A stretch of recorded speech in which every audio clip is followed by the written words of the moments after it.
Souvenons-nous de la parole de Dieu. Mais tu ne mangeras pas de l'arbre de la connaissance du bien et du mal. Car le jour où tu en mangeras, tu mourras. Genèse 2,17. Remarquons que le bien et le mal sont cités ensemble et que lorsqu'au-dessus et opposé au bien et au mal se situe la vie, le standard de la vie est un standard supérieur. Au début de ma vie chrétienne, j'ai veillé à éviter soigneusement tout ce qui était mauvais. Et je me suis évertué à ne faire que ce qui était bon. Et il paraissait que je faisais de splendides progrès. À cette époque, j'avais un collaborateur qui avait 2 ans de plus que moi. Et nous étions toujours en désaccord. Les différends qui nous opposaient ne concernaient pas les questions personnelles, mais tout ce qui touchait au domaine public. Et nos disputes étaient aussi publiques. Je faisais ce genre de réflexion moi-même. S'il veut faire cette partie de travail de telle et telle manière, je protesterai, car ce n'est pas bien. Mais quelle que soit la manière dont je lui présentais mes arguments, il refusait toujours d'y satisfaire. J'avais une seule façon d'argumenter, bien ou mal. Et lui, de son côté, n'en démordait pas de la sienne. Je suis plus âgé. Quelle qu'ait pu être ma façon de présenter mon point de vue, il raisonnait invariablement de la même manière, disant qu'il avait 2 ans de plus que moi. Mes arguments pouvaient être irréfutables, mais il justifiait toutes les décisions par le simple fait qu'il avait 2 ans de plus que moi. Comment pouvais-je réfuter ce fait? Il remportait toujours la décision. Il parvenait à ses fins extérieurement, mais intérieurement, je n'étais pas de son avis. J'étais conscient du manque de logique de son raisonnement, et cela avait pour conséquence d'ancrer plus profondément en moi l'assurance qu'il avait tort et que j'avais raison. Un jour, je me suis plaint de cette injustice auprès d'une sœur d'un certain âge, qui avait une réelle valeur spirituelle. Je lui ai donc expliqué la situation. J'ai fait l'exposé de mes arguments et lui ai demandé d'arbitrer. Avait-il raison ou avais-je raison? C'est ce que je voulais savoir. Elle semblait ignorer tous les biens ou mal de la situation, et me regardant en face, elle me répondit tranquillement. Tu ferais mieux de faire ce qu'il te dit. J'ai très peu satisfait de sa réponse, et j'ai pensé en moi-même. Si j'ai raison, pourquoi ne pas le reconnaître? Si j'ai tort, pourquoi ne pas me le dire? Pourquoi me dire de faire ce qu'il me dit? Alors je lui demandai pourquoi. Elle m'a répondu, parce que dans le Seigneur, le plus jeune doit être soumis au plus âgé. Mais ai-je répliqué, si dans le Seigneur, le plus jeune a raison et que le plus âgé a tort, le jeune doit-il lui être toujours soumis? À cette époque, je faisais des études supérieures, mais je n'avais rien appris au sujet de la discipline. C'est pourquoi je donnais libre cours à ma réprobation. Elle m'a simplement souri en me redisant encore une fois, tu ferais mieux de faire ce qu'il te dit. Quelque temps après, il devait y avoir des baptêmes, et 3 d'entre nous devaient partager cette responsabilité. Il s'agissait du frère qui était mon aîné de 2 années d'un autre frère qui avait 7 ans de plus que lui, et de moi-même. J'alors pensais maintenant, voyons ce qui va se passer. Il m'a toujours fallu faire ce qu'il me disait, car il était mon aîné de 2 ans. Va-t-il faire maintenant ce que lui dira de faire ce frère qui a 7 ans de plus que lui? Tous trois, nous avons donc discuté du service à accomplir, mais il refusait d'accepter toute suggestion proposée par son aîné. Pour chaque détail, il insistait en disant qu'il avait sa façon de faire les choses.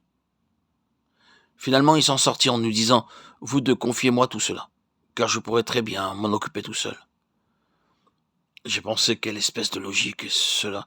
Il a toujours fallu que je lui obéisse, car il était mon aîné.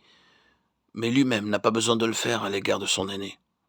Aussitôt je suis allé trouver cette sœur âgée pour lui exposer la situation et pour qu'elle donne son avis. La chose qui m'ennuie, lui ai-je dit, c'est que pour ce frère, il n'est jamais question de ce qui est bien ou de ce qui est mal. Elle s'est alors dressée sur ses pieds et m'a demandé, jusqu'à ce jour, n'as-tu jamais perçu ce qu'est la vie de Christ? Pendant ces quelques mois écoulés, tu n'as fait que déclarer que tu avais raison et que ton frère avait tort. Ne sais-tu donc pas ce que signifie la croix? Comme tout ce que je disais était basé sur ces 2 mots, bien ou mal, elle m'a rejoint sur ce terrain et m'a demandé, penses-tu que c'est bien de t'être conduit comme tu l'as fait? Penses-tu que soit bien d'avoir parlé comme tu as parlé? Penses-tu que c'est bien de venir me raconter toutes ces choses? Tu as pu te conduire de manière raisonnable et juste. Mais s'il en est ainsi, Quelle est ta réaction à l'égard de ce que tu ressens intérieurement? La vie qui est au-dedans de toi ne réagit-elle pas à l'égard de ta propre conduite? J'ai dû admettre que même si j'avais raison d'après les normes humaines, la vie intérieure ne m'approuvait pas.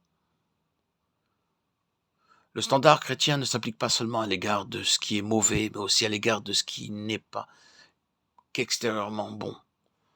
Beaucoup de choses sont bonnes selon le standard humain, mais le standard divin les désavoue, car elles sont faites en dehors des ressources de la vie divine. Ce jour-là, j'ai vu pour la première fois que je devais vivre dans la présence de Dieu et que toute ma façon d'agir devait être gouvernée par le principe de la vie et non pas de celui du bien ou du mal. À partir de ce jour, j'ai commencé à voir de mieux en mieux qu'en ce qui concerne la direction à suivre. Même si les autres la jugeaient bonne ou que je la considère aussi comme bonne, ou même si les circonstances étaient favorables, je devais toujours être sensible aux réactions de la vie de Christ en moi. Lorsque je vais de l'avant dans un certain domaine, la vie intérieure se fortifie-t-elle ou s'affaiblit-elle? L'onction intérieure confirme-t-elle le bien fondé d'une chose ou l'absence d'onction indique-t-elle que l'approbation divine s'est retirée? Nous ne connaissons pas les voies de Dieu pour nous par des indications extérieures, mais par l'activité intérieure de la vie divine.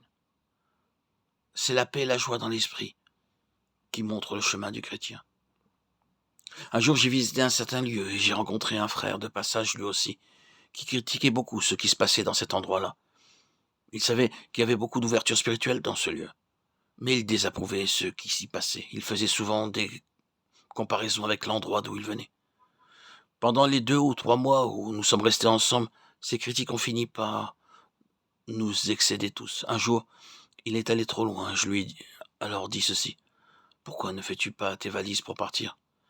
Il m'a répondu: la raison se trouve là, en pointant son doigt sur son cœur.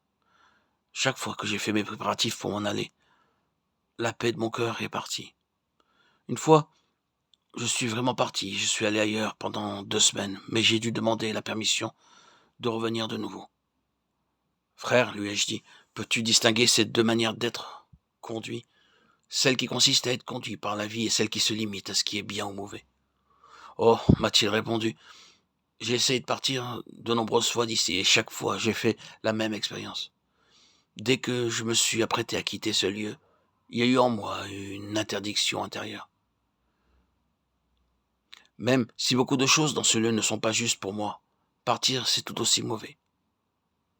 Ce frère avait vu que dans ce lieu beaucoup de choses n'étaient pas bien faites, mais cependant, il avait rencontré Dieu et son intérêt spirituel était d'y demeurer.